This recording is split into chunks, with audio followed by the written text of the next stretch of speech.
Hi dear children, today we are going to discuss about part 6 human health and disease, active and passive immunity. Acquired immunity is of two types. They are active immunity and passive immunity. ഇത് സ്ഥിരമായിട്ട് വരുന്നൊരു ചോദ്യമാണ്. ഇത് സാധാരണ 2 കോളമായി വരച്ചിട്ട് വേണം ഇത് present ചെയ്യാൻ with examples. Very important. Active immunity or natural immunity. The long-lasting acquired immunity developed by the antibodies produced by the organism's own cells is called active immunity. അതായത് ലോങ് ലാസ്റ്റിംഗ് ഒരുപാട് കാലം, that is from 6 months to 1 year or 2 year or more than. അപ്പോൾ ഒരുപാട് കാലം നീണ്ടു നിൽക്കുന്ന immunity, പിന്നെ ശരീരം തന്നെ സ്വന്തമായി ഉണ്ടാക്കുന്ന ആൻറ്റിബോഡീസ് കാരണം ഉണ്ടാകുന്ന immunity. That is antibodies are produced by the body and gives out the active type of immunity. അപ്പോൾ പുറത്ത് നിന്ന് സപ്ലൈ ചെയ്യുന്ന ആൻറ്റിബോഡീസ് അല്ല. ഇപ്പോൾ മനസ്സിലായി. നമ്മൾ for example corona vaccination, polio vaccination, chicken pox, tuberculosis, അപ്പോൾ അത് പുറത്തുനിന്നുള്ളതാണ്. ഇത് നമ്മുടെ ശരീരം തന്നെ സ്വന്തമായിട്ട് ആൻറ്റിബോഡീസ് ഉണ്ടാക്കണം as a result of response to the pathogens which have already entered the body. അതായത് ശരീരം ഒരു വൺസോ, അതായത് ഒരു പ്രാവശ്യം ഒരു പാത്തജനായിട്ട് എന്താ പറയുക മീറ്റ് ചെയ്തു, അല്ലെങ്കിൽ ഒരു പാത്തജൻ അറ്റാക്ക് ചെയ്തു. അപ്പോൾ ആ പാത്തജൻ്റെ റെസ്പോൺസിൽ ആൻറ്റിബോഡീസ് ബോഡി ഓൾറെഡി ഉണ്ടാക്കിയിട്ടുണ്ടാവും. അപ്പോൾ ആ ആൻറ്റിബോഡീസ് ഉണ്ടാക്കുന്ന ഇമ്മ്യൂണിറ്റിയാണ് acquired immunity, the long lasting one, the long lasting acquired immunity. അപ്പോൾ ഇതാണ് ആക്റ്റീവ് ഇമ്മ്യൂണിറ്റി ഓർ നാച്ചുറൽ എന്ന് പറഞ്ഞാൽ തന്നെ അറിയാം അല്ലേ, by the body itself. So it may be natural or artificial. ഇനി നോക്കാം നാച്ചുറൽ ആക്റ്റീവ് ഇമ്മ്യൂണിറ്റി. അപ്പോൾ നാച്ചുറൽ ആയിക്കോട്ടെ ആർട്ടിഫിഷ്യൽ ആയിക്കോട്ടെ, ബോത്ത് ആർ ആക്റ്റീവ് ഇമ്മ്യൂണിറ്റി, അത് ഓർമ്മ വേണം. ഇനി നാച്ചുറൽ ആക്റ്റീവ് ഇമ്മ്യൂണിറ്റി, ഇത് ഞാൻ നേരത്തെ പറഞ്ഞ പോലെ ഒരാൾക്ക് ഒരു അസുഖം വന്നു, ആ അസുഖത്തിൻ്റെ റെസ്പോൺസായിട്ട് ആൻറ്റിബോഡീസ് ബോഡി സെൽസ് തന്നെ ഉണ്ടാക്കുന്നു. That is natural immunity. നോക്കാം, this type of immunity is developed. എപ്പോഴാണ് ഡെവലപ്പ് ചെയ്യുന്നത്? When a person suffers from diseases, when a person is attacked by any pathogen or any causative agent. For examples ഏതൊക്കെയാണ്? Chicken pox, mumps, measles etcetera. അതായത് ഈ അസുഖങ്ങളൊക്കെ ഒരിക്കൽ വന്ന പിന്നെ ഇതിനുള്ള ആൻറ്റിബോഡീസ് എപ്പോഴും ജീവിതകാലം മുഴുവനും നമ്മുടെ ശരീരത്തിൽ ഉണ്ടാകും. Chicken pox, mumps, measles. ഇനി second type is artificial active immunity. നേരത്തെ പറഞ്ഞ പോലെ പുറത്തു നിന്ന് നമ്മൾ എടുക്കുകയാണ്. അതും പലതരത്തിലാണ്. നോക്കാം. Artificial active immunity is the resistance induced by vaccines. അപ്പോൾ വാക്സിനേഷൻസ് നമ്മൾ എടുക്കുന്നത് പുറത്തു നിന്ന് നമ്മൾ ആർട്ടിഫിഷ്യൽ ഇമ്മ്യൂണിറ്റി നമ്മൾ എടുക്കുകയാണ്. സോ ഈ വാക്സിൻസ് എങ്ങനെയൊക്കെയാണ് ഉണ്ടാക്കുന്നത്? ദാറ്റ് ഈസ് ഒന്നെങ്കിൽ ലൈവ് മൈക്രോബ്സ് ആയിരിക്കും, അല്ലെങ്കിൽ കിൽഡ് മൈക്രോബ്സ് ആയിരിക്കും, അല്ലെങ്കിൽ അവർ സെക്രീറ്റ് ചെയ്യുന്ന പ്രോഡക്ട്സ് ആയിരിക്കും, വാട്ട് എവർ. അപ്പോൾ all these are foreign bodies, or these are foreign particles. So they are antigens. So they provoke or evoke our immune system. എന്നിട്ട് അങ്ങനെ ആർട്ടിഫിഷ്യലായിട്ട് ഇമ്മ്യൂണിറ്റി ഉണ്ടാക്കിയെടുക്കണം. സോ നോക്കാം. Artificial active immunity is the resistance induced by vaccines. And what are vaccines? Vaccines are preparations of live or killed microorganisms or their products. So these are used for immunization, that is to activate our immune system. So what are the examples for vaccines? Bacterial vaccines, that is നമ്മൾ കുട്ടികൾക്ക് BCG ഒക്കെ എടുക്കാറുണ്ട്. അല്ലേ? T B ഇപ്പോൾ 5 ഡിസീസസിന് ഒരുമിച്ച് ഒരു വാക്സിനേഷനൊക്കെ ഇറങ്ങിയിട്ടുണ്ട്. അപ്പോൾ bacterial vaccines example life BCG vaccine for TB tuberculosis, പിന്നെ killed TAB vaccine for enteric fever. Then അപ്പോൾ bacterial vaccines 2 viral vaccines which are live Sabin vaccine for poliomyelitis, that is polio. അപ്പോൾ ഇത്രയും എക്സാമ്പിൾസ് ഉണ്ട്. 2 bacteria ഒരു viral വാക്സിൻസിൻ്റെ എക്സാമ്പിൾസാണ് നമുക്ക് പഠിക്കേണ്ടത്. Now the second type, that is after active immunity or natural, now we are going to discuss about passive immunity. In passive immunity, there is a transfer of immune products like antibodies, etc. ഇനി ഈ readymade antibodies എവിടെ നിന്നാണ് കിട്ടുക? That is ഒന്ന് അമ്മയിൽ നിന്ന് കുഞ്ഞിന്, പിന്നൊന്നോ വേറൊരു ശരീരത്തിലുണ്ടാക്കിയ ആൻറ്റിബോഡീസ് ഇൻജെക്റ്റ് ചെയ്യുന്നു, വേറൊരു ബോഡി, അത് ആനിമൽ ബോഡി ആവാം ഹ്യൂമൻ ആവാം. സോ അങ്ങനെ 2 രീതിയിൽ. അപ്പോൾ ഏതൊക്കെയാണെന്ന് നോക്കാം. ഇൻ പാസീവ് ഇമ്മ്യൂണിറ്റി, അത് ഓർമ്മ വേണം, പാസീവ് ഇമ്മ്യൂണിറ്റിയിൽ ആൻറ്റിബോഡീസ് റെഡിമെയ്ഡ് ആയി ഉണ്ടായ ആൻറ്റിബോഡീസിൻ്റെ ട്രാൻസ്ഫറാണ്. So first one is natural passive immunity. ഇപ്പോൾ നാച്ചുറൽ എന്ന് പറഞ്ഞാൽ തന്നെ അറിയാം അല്ലേ, from the mother to her child to the foetus. ഇത് നമ്മൾ നേരത്തെ ആൻറ്റിബോഡി സ്ട്രക്ചർ പഠിക്കുമ്പോൾ നമ്മൾ ഡിസ്കസ് ചെയ്തിട്ടുണ്ടായിരുന്നു. IgG അല്ലേ, അമ്മയിൽ നിന്ന് കുഞ്ഞിന് വരുന്ന ടിപ്പിക്കലായിട്ടുള്ള antibody. So this is the resistance that is passively transferred from the mother to the foetus. ഏതിലൂടെ? Through placenta. അപ്പോൾ പ്ലാസൻറ്റ വഴി അമ്മയിൽ നിന്ന് കുഞ്ഞിന് ഈ IgG ആൻറ്റിബോഡീസ് ട്രാൻസ്ഫർ ചെയ്യുന്നുണ്ട്. Okay, then the second type is artificial passive immunity. Again, artificial എന്ന് പറഞ്ഞാൽ തീർച്ചയായിട്ടും not produced by the body or not from the mother to the fetus. Then how? It is passively transferred to a recipient by administration of antibodies in the form of hyperimmune sera of man or animals. ഈ hyper immune സീറ അതെങ്ങനെയാണ് ഉണ്ടാക്കുന്നത്? That is, the pathogen is introduced into an animal like the horse or sheep. ഇപ്പോൾ ഒരു pathogen ഹോഴ്സിലോ ഷീപ്പിൻ്റെ ബോഡിയിലോ ബ്ലഡിൽ inject ചെയ്യും. The antibodies soon appear in their body. ഈ antibodies വേഗം തന്നെ അവരുടെ ശരീരത്തിൽ മൾട്ടിപ്ലൈ, ദാറ്റ് ഈസ് ഇൻക്രീസ് ചെയ്യാൻ തുടങ്ങും number of cells. From there the antibodies are extracted and injected into humans. അങ്ങനെ ഇതിനെ ഈ സീറത്തിനെ കളക്ട് ചെയ്തിട്ട് ഹ്യൂമൻ ബീങ്സിൽ അപ്ലൈ ചെയ്യാൻ വേണ്ടി അത് യൂസ് ചെയ്യുന്നു. And this is to provide artificial passive immunity. This method is used against pathogens. അപ്പോൾ ഏതിനൊക്കെ അത് യൂസ് ചെയ്യാറുള്ളത്? Measles, mumps, diphtheria, tetanus, snake venom, rabies, Salmonella.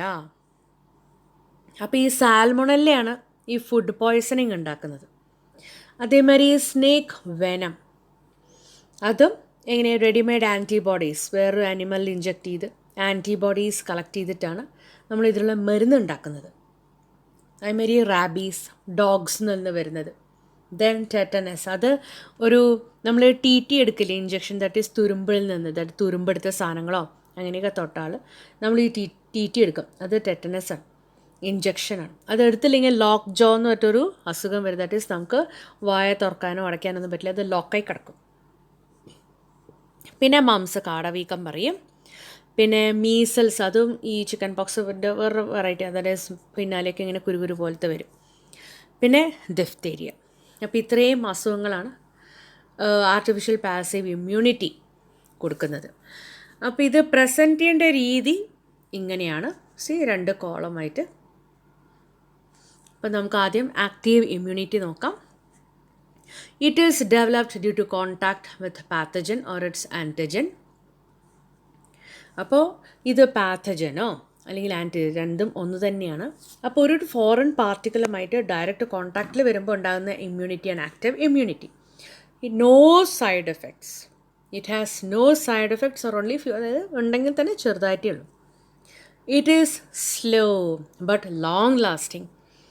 പതുക്കെ ഉണ്ടാവുള്ളൂ, പക്ഷെ എന്താണ്, ജീവിതകാലം മുഴുവനും ഇത് ഉണ്ടാകും. It takes time to develop its response. അപ്പോൾ നമ്മളൊരു ഫസ്റ്റ് അറ്റാക്കിൽ നമ്മൾ നേരത്തെ പറഞ്ഞ പോലെ ഫസ്റ്റ് അറ്റാക്ക് വരുമ്പോൾ തീർച്ചയായിട്ടും റെസ്പോൺസ് കുറച്ച് സ്ലോ ആയിരിക്കും. പക്ഷേ ആ ആൻറ്റിബോഡീസ് ഉണ്ടാക്കി കഴിഞ്ഞാൽ പിന്നെ മെമ്മറി സെൽസ് ഉണ്ടാക്കുന്നത് നമ്മൾ പഠിച്ചു. ആ മെമ്മറി സെൽസ് ഉണ്ടാക്കുന്ന സെക്കൻഡറി റെസ്പോൺസാണ് പിന്നെ ക്യുക്കായിട്ട് വരിക. അപ്പോൾ ഇത് സമയം എടുക്കുന്ന ഒരു റെസ്പോൺസാണ്. For example vaccination for polio etcetera. ഇനി അടുത്തതാണ് passive immunity. It is developed when ready-made antibodies are injected into the body. അതായത് ഫോറിൻ ആൻറ്റിബോഡീസ് നമ്മൾ ഇൻജെക്റ്റ് ചെയ്യണം. It may cause a reaction. കാരണം അതും ഒരു ആൻറ്റിജൻ പോലെ ആവണ കാരണം ചില സമയത്ത് സൈഡ് എഫക്ട്സ് വരാം, റിയാക്ഷൻസ് ഉണ്ടാകാം. It is fast but last for only few days. നല്ല ക്യുക്ക് റെസ്പോൺസ് ആയിരിക്കും, പക്ഷേ കുറച്ച് കാലത്തേക്ക് അത് നീണ്ടു നിൽക്കുള്ളൂ. It is used when the immune response has to be fast. അപ്പോൾ ഇത് ക്യുക്കായിട്ടുള്ള റെസ്പോൺസ് ഉണ്ടാവണം, അല്ലെങ്കിൽ ഫാറ്റലാവാൻ ചാൻസ് ഉണ്ട് എന്നുള്ള കണ്ടീഷനിലാണ് ഇത് ചെയ്യാറുള്ളത്. For example administration of tetanus, antitoxins etcetera. That is എന്തെങ്കിലും ഇൻസെക്റ്റ് ബൈറ്റോ പിന്നെ ടി തുരുമ്പെടുത്ത സാധനങ്ങൾ തട്ടിയാലോ, ദാറ്റ് ഈസ് വിതിൻ 48 hours എടുക്കണം എന്നാണ് പറയുക ടി. അപ്പോൾ ഈ രീതിയിലാണ് പ്രസൻറ്റ് ചെയ്യേണ്ടത്. That is distinguished between active and passive type of immunity.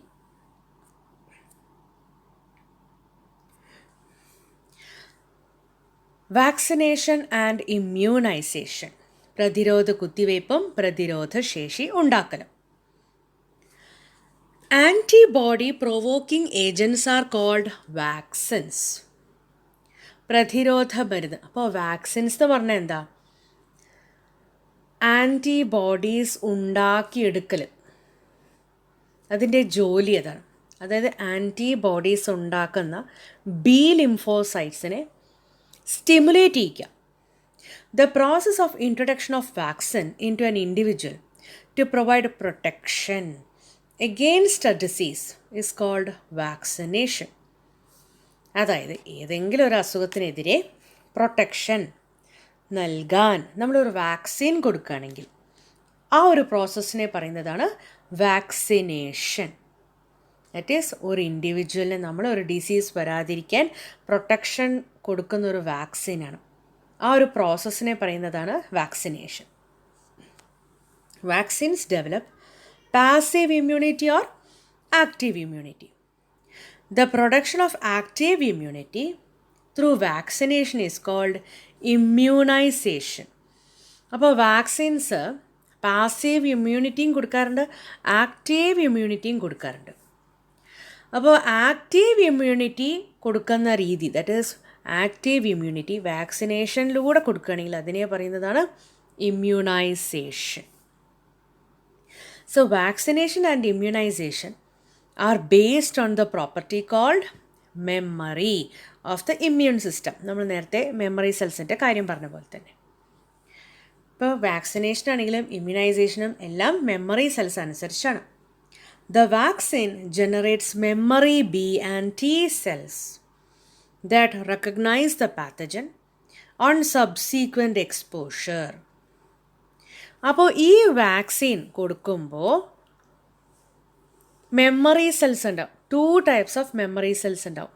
B cells അല്ലെങ്കിൽ ബി ലിംഫോസൈറ്റ്സ്, ടി സെൽസ് അല്ലെങ്കിൽ ടി ലിംഫോസൈറ്റ്സ്. ഈ ടി സെൽസ് എന്ത് ചെയ്യും വെച്ചാൽ ആ വരുന്ന പാത്തജൻ അതിനെ റെക്കഗ്നൈസ് ചെയ്യും. എന്നിട്ട് അതിനെ ആൻറ്റിജൻ പ്രസൻറ്റിങ് സെൽസ് ബി ലിംഫോസൈറ്റ്സിന് കാണിച്ചു കൊടുക്കും. എന്നിട്ട് ബി ലിംഫോസൈറ്റ്സ് എന്ത് ചെയ്യും? ആൻറ്റിബോഡീസ് പ്രൊഡ്യൂസ് ചെയ്യും.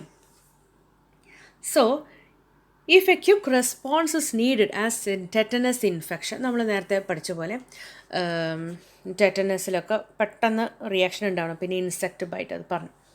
അപ്പോൾ ഒരു ക്യുക്ക് റെസ്പോൺസ് ഉണ്ടാവണമെങ്കിൽ preformed antibodies or antitoxin is injected into the patient. പിന്നെ ഫോർ എക്സാമ്പിൾ സ്നേക്ക് ബൈറ്റ് അതും. So this type of immunisation is called passive immunisation. അപ്പോൾ ക്യുക്കായിട്ടുള്ള വളരെ പെട്ടെന്ന് തന്നെ ഇമ്മ്യൂൺ റെസ്പോൺസ് വേണം, അങ്ങനത്തെ കണ്ടീഷനിൽ നേരത്തെ റെഡിമെയ്ഡായിട്ട് ആൻറ്റിബോഡീസ് ഉണ്ടാക്കിയത് അല്ലെങ്കിൽ ആൻറ്റി ടോക്സിൻ ഉണ്ടാക്കിയത് പേഷ്യൻറ്റിന് ഇഞ്ചെക്ട് ചെയ്ത് കൊടുക്കും. അങ്ങനെ ഈ രീതിയിൽ കൊടുക്കുന്ന ഇമ്മ്യൂണൈസേഷനാണ് passive immunisation. In case of snake bite, the injection given to patients contains preformed antibodies against snake venom. ഇത് നമ്മൾ പറഞ്ഞു. ഇനി ടൈപ്സ് ഓഫ് വാക്സിൻസ് എന്തൊക്കെയാണെന്ന് നോക്കാം. Live vaccines or attenuated vaccines. ഇപ്പോൾ ലൈവ് വാക്സിൻസ് എന്ന് പറഞ്ഞാൽ ജീവനുള്ള മൈക്രോബ്സ്. ജീവനുള്ള മൈക്രോബ്സിൽ തന്നെ ചിലത് 2 തരത്തിലുണ്ട്. ഒന്ന് സ്ട്രോങ് ആയിട്ടുള്ള മൈക്രോബ്സ് തന്നെയായിരിക്കും, ചിലത് ലിവിങ് തന്നെ ആയിരിക്കാം, പക്ഷേ വീക്കൺ ചെയ്തിട്ടുണ്ടാവും. അപ്പോൾ ഈ വാക്സിൻസ് ഒക്കെ അഗെയിൻ ലൈഫ് ലോങ് ഇമ്മ്യൂണിറ്റി നൽകുന്നതാണ്. അപ്പോൾ നോക്കാം, live vaccines are prepared from live, that is generally attenuated. The pathogens weakened to make it non virulent. Virulent എന്ന് പറഞ്ഞാൽ ഡിസീസ് കോസിങ് ആണ്. നോൺ വിറലൻറ്റ് എന്ന് പറഞ്ഞാൽ does not cause any disease. അപ്പം അങ്ങനത്തെ ആ നോൺ വിറലൻ്റ് ആക്കി കൺവേർട്ട് ചെയ്ത ശേഷമാണ് ഇതിനെ, ഈ പാത്തജൻസിനെ ഇൻട്രൊഡ്യൂസ് ചെയ്യുന്നത്. These vaccines provide active lifelong immunity. Example നോക്കാം. OPC oral polio vaccine, BCG bacillus Calmette Guerin, yellow fever vaccine, influenza vaccine. അപ്പോൾ ഇത്രയും ഡിസീസസിനാണ് ലൈവ് വാക്സിൻസ് അല്ലെങ്കിൽ അറ്റന്വേറ്റഡ് വാക്സിൻസ് കൊടുക്കാറുള്ളത്. ഇനി killed vaccines or inactivated vaccines നോക്കാം. These vaccines are prepared by killing the pathogenic organisms by heat, UV rays, alcohol, formalin. അപ്പോൾ killed പാത്തജൻസിനെയാണ് introduce ചെയ്യുന്നത്. ഇനി എങ്ങനെ കില്ല് ചെയ്യണത്? By using temperature, UV radiations, പിന്നെ സ്പിരിറ്റ് ആൽക്കഹോൾ, പിന്നെ ഫോർമാലിൻ. അപ്പോൾ ഈ തരത്തിൽ പ്രിപ്പയർ ചെയ്യുന്ന വാക്സിൻസ് ആണ് killed vaccines or inactivated vaccines. Examples are typhoid vaccine, Salk polio vaccine, rabies vaccine. ഇനി നോക്കാം. Third one, the vaccines produced by recombinant DNA technology. Antigenic polypeptides of pathogen, അതായത് ഇപ്പോൾ ബാക്ടീരിയ ആണെങ്കിലും ഈസ്റ്റ് ആണെങ്കിലും virus ആണെങ്കിലും തീർച്ചയായിട്ടും proteins ഉണ്ടാവും. അതിനാണ് പോളിപെപ്റ്റൈഡ്സ് എന്ന് പറയുന്നത്. അപ്പോൾ ഒരു ഫോറിൻ പ്രോട്ടീൻ പറയുന്നത് നമുക്ക് ആൻറ്റിജൻ തന്നെയാണ്. അതുകൊണ്ടാണ് അതിനെ പറയുന്നത് antigenic polypeptides. So, antigenic polypeptides of pathogen are produced in bacteria or yeast. ഈ ബാക്ടീരിയം ഈസ്റ്റ് എന്ന് പറയുന്നത് നമ്മൾ സെലക്ട് ചെയ്യുന്ന ബാക്ടീരിയയാണ്, and it is a vector. ഇപ്പോൾ റീകോംബിനൻറ്റ് DNA ടെക്നോളജി ഉപയോഗിച്ച് ബാക്ടീരിയോ ഈസ്റ്റോ ഉപയോഗിച്ചിട്ട് ഈ ആൻറ്റിജനിക് പോളിപെപ്റ്റൈഡ്സിനെ മൾട്ടിപ്ലൈ ചെയ്ത് അത് വാക്സിൻസ് ആയിട്ട് ഇൻട്രൊഡ്യൂസ് ചെയ്യുന്നു. So by this technique vaccines has been produced on large scale. Example, hepatitis B vaccine produced from yeast. ഈസ്റ്റിൽ നിന്ന് ഹെപ്പറ്റൈറ്റിസ് ബി വാക്സിൻ ഉണ്ടാക്കാറുണ്ട് വലിയ തോതിൽ. Then the next topic comes allergies, അലർജികൾ. ഇതെല്ലാവർക്കും അറിയാം. തണുപ്പ്, മഞ്ഞ്, പൊടി, ഇനി ചില ഫുഡിൻ്റെ കണ്ടൻറ്റ്, ചില ആർട്ടിഫിഷ്യൽ കളറിങ് ഏജൻറ്റ്സ്, കെമിക്കൽസ്. അപ്പോൾ പലതരം അലർജീസ് നമുക്ക് കാണാം. The exaggerated response of the immune system of the body to certain antigens present in the environment is called allergy. അപ്പോൾ ഒരു ബോഡിയുടെ ഇമ്മ്യൂൺ സിസ്റ്റത്തിനെ ഹൈപ്പർ ആക്റ്റീവ് ആകുന്ന ഒരു പ്രോസസ്സ്, ഇതാണ് allergy. The substances which cause allergy are called allergens. ഇപ്പോൾ allergy ഉണ്ടാക്കുന്ന അല്ലെങ്കിൽ immune സിസ്റ്റത്തിന് ഹൈപ്പർ ആക്റ്റീവ് ആക്കുന്ന സബ്സ്റ്റൻസസ്, പാർട്ടിക്കിൾസ് എന്തോ ആയിക്കോട്ടെ, ആരെ പറയുന്നതാണ് അലർജൻസ്. ദറ്റ് ഈസ് പ്രതികരണമുളവാക്കുന്ന വസ്തുക്കൾ. The allergens are generally weak allergens. അപ്പോൾ വീക്ക് ആൻറ്റിജൻസ്, ഈ അലർജി കോസ് ചെയ്യുന്ന പാത്തജൻസ് എല്ലാം വീക്ക് ആൻറ്റിജൻസ് ആണ്. Allergens stimulate the production of antibodies and develop quick response in allergic persons. അതായത് ഈ അലർജൻസ് എന്ത് ചെയ്യും? ആൻറ്റിബോഡീസിൻ്റെ പ്രൊഡക്ഷനെ സ്റ്റിമുലേറ്റ് ചെയ്യും. എന്നിട്ട് വളരെ പെട്ടെന്ന് തന്നെ റെസ്പോൺസ് ഉണ്ടാക്കും. എല്ലാവരിലും അല്ല, ആരിൽ? അലർജിക് ആൾക്കാരിൽ.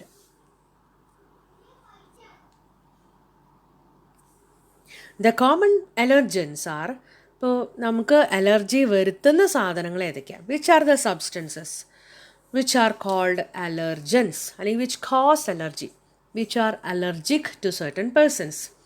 പോളൻ ഗ്രെയിൻസ്, പൂമ്പൊടി. പിന്നെ ഡസ്റ്റ്, പൊടി, മണ്ണ്. Mites in dust. മൈറ്റ്സ് എന്ന് പറഞ്ഞാൽ ചെറിയ പ്രാണികളാണ്. ഈ ചില ചെടികളുടെയൊക്കെ ഇലകളുടെ അടിയിലും ഈ മരത്തിലൊക്കെ കാണുന്ന ഒരു വെള്ള ചെറിയ പ്രാണികളാണ്. ദെൻ അനിമൽ ഡാൻഡർ, അതായത് രോമം, തൂവലിൻ്റെ ഇത്, വാട്ടെവർ. ദെൻ ഫെദേഴ്സ്, അത് നേരത്തെ പറഞ്ഞു, തൂവൽ, ഫർ എന്ന് പറഞ്ഞാൽ രോമം. ദെൻ ഫംഗൽ സ്പോർസ്, അതും ചില ഫംഗസിൻ്റെയൊക്കെ സ്പോർസ് എയർബോൺ ആയിട്ടാണ് എല്ലാവിടേക്കും പോവുക, അപ്പോൾ അതായാലും മതി. ദെൻ കാറ്റ്, സലൈവ. ഇത് കാറ്റിൻ്റെ മാത്രമല്ല, പല അനിമൽസിൻ്റെയും സലൈവ ചിലപ്പോൾ ശരിയാണ്, ഡോഗ്സിൻ്റെ ആണെങ്കിലും. Then food, milk, egg, fish.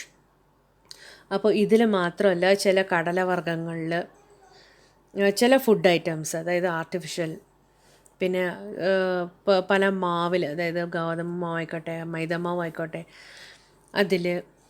അപ്പോൾ ഇങ്ങനെ പല അലർജി കെമിക്കൽസ്, ഇപ്പോൾ ഗ്ലൂട്ടൻ എന്നൊക്കെ പറഞ്ഞിട്ട് നിങ്ങൾക്ക് കാണാം. ഇപ്പോൾ ഗ്ലൂട്ടൻ ചിലവർക്ക് അലർജിയാണ്. Then drugs, penicillin. പിന്നെ ഇത് നമുക്ക് തന്നെ ചില മരുന്ന് പറ്റിയില്ലെങ്കിൽ അതിൻ്റെ വേറൊരു സെയിം കോമ്പിനേഷനിൽ വേറെ കമ്പനിക്കാർ തരും. ചിലപ്പോൾ ഡിഫറെൻറ്റ് കോമ്പിനേഷൻ ആയിട്ടുള്ള തരും നമുക്ക് അസുഖത്തിന്. അപ്പോൾ അങ്ങനെ ചില മരുന്നുകൾ നമുക്ക് അലർജിക് ആയിരിക്കാം. So 10% of human population suffer from allergies. അപ്പോൾ 10% ആളുകളിലും അലർജീസ് കാണാം. ഇനി ഈ അലർജൻസ് അല്ലെങ്കിൽ ഈ അലർജി ഉണ്ടാക്കുന്ന അല്ലെങ്കിൽ അലർജിക് റിയാക്ഷൻ ഉണ്ടാക്കുന്ന ആൻറ്റിബോഡീസ് ഏതാ? IgE. IgE antibodies are produced in response to allergens. So the cause for allergic reaction. The chemicals like histamines and serotonin released from the mast cells. അപ്പം നമ്മുടെ immune സെൽസിൻ്റെ ഒരു ടൈപ്പാണ് mast cells. ഈ mast cells hyper active ആകുമ്പോൾ release ചെയ്യുന്ന 2 കെമിക്കൽസാണ്, ഒന്ന് ഹിസ്റ്റാമിൻസ്, ഒന്ന് serotonin. അപ്പോൾ ഹിസ്റ്റാമിൻ നിങ്ങൾ കേട്ടിട്ടുണ്ടാവും, അങ്ങനത്തെ ക്രീമുകളൊക്കെ ഉണ്ട്, ആൻറ്റി അലർജി ക്രീംസ് ഉണ്ട്, ലാക്ടോകലാമിൻ പോലെ തന്നെ ഉണ്ടാവും ഹിസ്റ്റാമിൻ എന്ന് പറഞ്ഞിട്ട്. ടാബ്ലറ്റ്സ് ഉണ്ട്. Then what are the common symptoms of allergy? അലർജിയുടെ സാധാരണ ലക്ഷണങ്ങൾ നമുക്കിതെല്ലാം അറിയുന്നതാണ്. സ്നീസിങ്, തുമ്മൽ. വാട്ടറി ഐസ്, കണ്ണിൽ നിന്ന് വെള്ളം വരിക. റാഷസ് ഓൺ ദ സ്കിൻ, തൊലിപ്പുറത്ത് തടിപ്പ്. റണ്ണിങ് നോസ്, മൂക്കലിപ്പ്. Difficulty in breathing,